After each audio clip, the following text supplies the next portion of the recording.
রাজধানীর মিরপুর দক্ষিণ বনশ্রী মেরাদিয়া বাজার এলাকার ড্রেন ও খালে পড়ে আছে পরিত্যক্ত পলিথিন, চিপসের প্যাকেট, আইসক্রিমের কাপ, ডাবের খোসা, অব্যবহৃত টায়ার, কমোড এবং বিভিন্ন পরিত্যক্ত দ্রব্যাদি। এতে বাধা পাচ্ছে পানির স্রোত, যা লার্ভা সৃষ্টির অন্যতম উৎস হিসেবে কাজ করছে।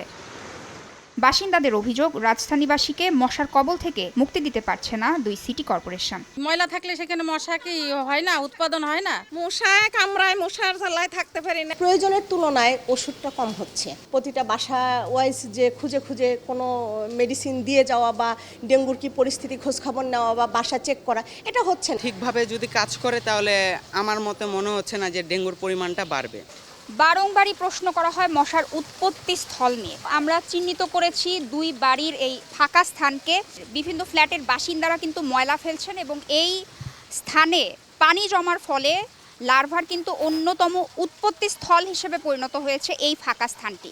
এর জন্য আসলে দায়ী কারা? বাড়ির মালিক নাকি সিটি কর্পোরেশন? এদিকে সিটি কর্পোরেশন বলছে এডিস মশার লার্ভা নষ্ট ও জীবন্ত মশা নিধনের মাধ্যমে ডেঙ্গু প্রতিরোধে নিয়মিতভাবে লার্ভিসাইডিং ও অ্যাডাল্টিসাইডিং করা হচ্ছে। নিয়মিতই চলছে এ কার্যক্রম।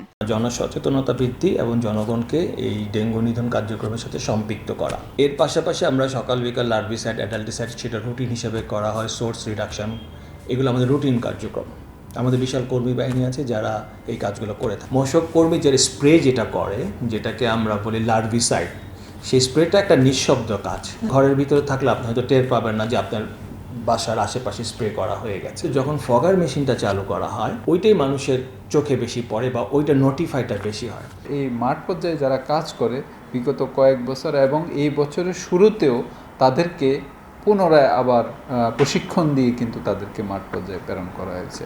সুতরাং এই ক্ষেত্রে আমাদের কোনো ঘাটতি নেই। তারা প্রতিদিন আমাদের কিছু দৈনন্দিন কার্যক্রম পরিচালনা করে থাকে, সেই কার্যক্রমগুলো কিন্তু আমাদের পরিচালিত হচ্ছে।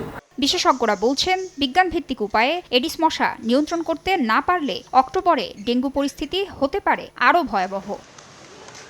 তাসনিয়া নিশাত মিম, সময় সংবাদ, ঢাকা।